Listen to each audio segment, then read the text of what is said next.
Students, आज हम लोग चर्चा करते हैं कुछ और विभक्ति के नियमों की।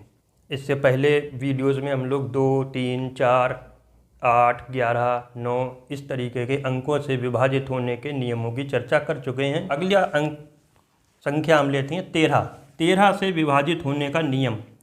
13 से विभाजित होने का नियम क्या है कि जो इकाई का अंक हो, किसी भी संख्या में जो इकाई का अंक है उसका 9 गुना हम शेष संख्या से घटा दें और घटाने पर जो परिणाम हमको मिले वो 0 हो या फिर 13 का गुणज, 0 और मल्टीपल ऑफ 13, तब यह संख्या क्या होगी, 13 से विभाजित होगी। कैसे? एक संख्या ले रखी है 637। देखिए यहाँ पर इकाई का अंक क्या है, 7। 7 का 9 गुना, 7 का 9 गुना और शेष संख्या क्या रह गई, 63। 63 से हम इसको घटाते हैं, यदि 0 आए या फिर 13 का गुणज, तब ये संख्या क्या होगी, 13 से विभाजित होगी। यहाँ पर क्या हुआ, 13 माइनस 7 गुणा 9, 7 गुणा 9 63। 63 में से जब हमने 63 घटा दिए, रिजल्ट कितना मिला, 0, अर्थात यह संख्या 13 से विभाजित होगी। एक संख्या और 923। यहाँ पर इकाई का अंक क्या है, 3। 3 का 9 गुना कितना होता है, 27। शेष संख्या rest of the number is 92, 92।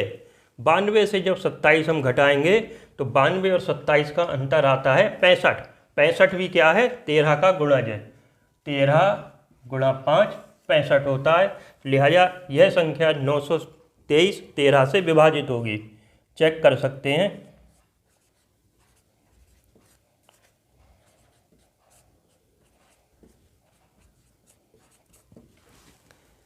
अगला 17 से विभाजित होने का नियम। 17 से विभाजित होने का नियम क्या है कि अब हम इकाई के अंक का 5 गुना शेष संख्या से घटाएंगे। एक संख्या ली है 4675। इस संख्या में इकाई का अंक कितना है, 5। 5 का 5 गुना कितना हुआ, 25 और शेष संख्या 467। इस 467 से हम 25 घटा देते हैं, परिणाम क्या मिला, 442। अभी भी 442 को चेक करना थोड़ा टिपिकल हो सकता है, तो हम 442 में फिर से यह टेस्ट अप्लाई कर देते हैं। 442 में भी इकाई का अंक कितना हुआ, 2। 2 का 5 गुना 10। 44 में से जब 10 घटाएंगे कितना आया, 34। 34 17 का गुणज है। लिहाजा यह संख्या क्या होगी, 17 से विभाजित होगी।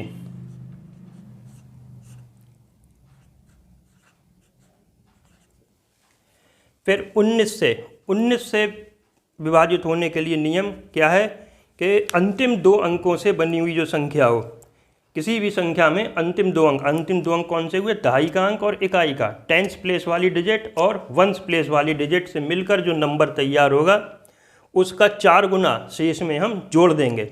एक संख्या ली है ये 6935। इसमें देखिए दहाई और इकाई के अंकों से मिलकर संख्या क्या बनती है, 35। 35 का 4 गुना कितना हुआ, 140। इसको हम 69 में, शेष संख्या है 69, इसमें जब ऐड करते हैं तो कितना मिलता है हमको, 209। और 209 19 से विभाजित होता है।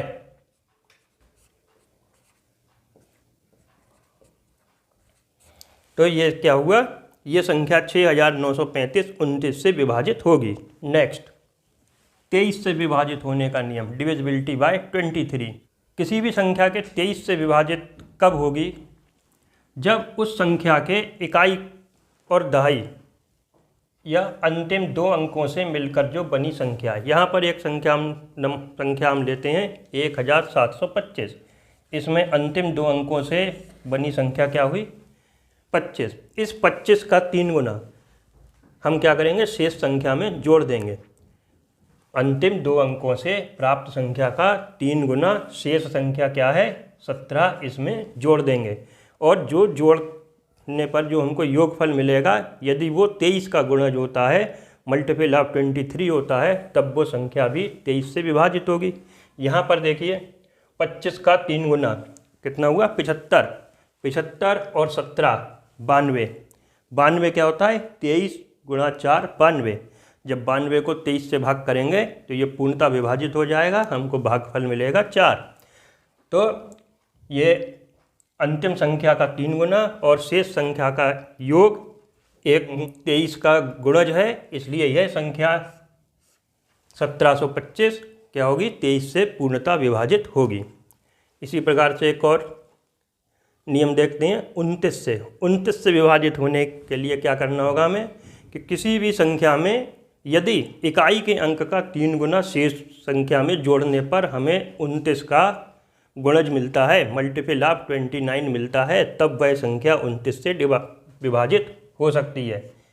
संख्या हमने ली एक 841, इकाई का अंक यहाँ पर क्या है 1 का 3 गुना 3 को 84 में जोड़ते हैं, परिणाम मिला 87, और ये 87 क्या है 29 का गुणज है। 29 गुणा 3 87, 29 3 या 87 मीन्स ये नंबर 841 अब 29 से पूर्णतः विभाजित होगा।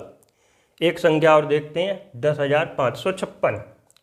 यहाँ पर देखिए इकाई का अंक क्या है 6 का 3 गुना अर्थात 18, शेष संख्या 1055, इसमें जोड़ते हैं 1055 और 18 कितना हुआ 1073।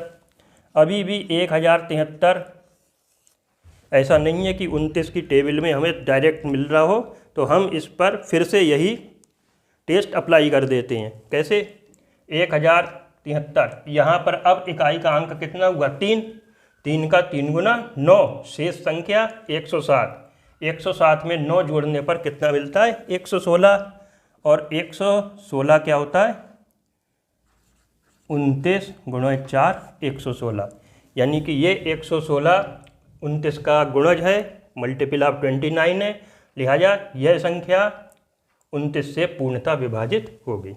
इसके अतिरिक्त प्रश्न उठता होगा दिमाग में कि 12 का टेस्ट क्या हो सकता है, 14 का क्या हो सकता है, 18 का क्या हो सकता है, 22 का क्या हो सकता है, 24 का क्या हो सकता है। तो ये सारे के सारे अंक कैसे हैं, भाज्य संख्याएं हैं, ये कंपोजिट नंबर हैं, जो 12 से विभाज्यता का हम नियम 12 से विभाजित होने का नियम पढ़ने की बजाय गौर करें कि ये जो संख्या को हमें 12 से विभाजित करना है वो पहले 2 से भी विभाजित होगी और 3 से भी विभाजित हो चुकी होगी, 14 वाली 2 से भी होगी और 7 से भी होगी, और इनके जितने भी गुणनखंड हैं उनसे विभाजित होने का नियम हम पहले पढ़ चुके हैं। और जब भी हमको आवश्यकता होती है गणित में तो हम क्या करते हैं अभाज्य गुणनखंड करते हैं, प्राइम फैक्टर्स, अर्थात हमारी सोच रहती है, हमारी अप्रोच होती है किसी भी संख्या के अभाज्य गुणनखंड निकालने की, और तो वहाँ पर हमें इन अभाज्य संख्याओं के जो डिविजिबिलिटी टेस्ट हैं वो मालूम होना अति आवश्यक है, ना कि इन कंपोजिट नंबर्स के।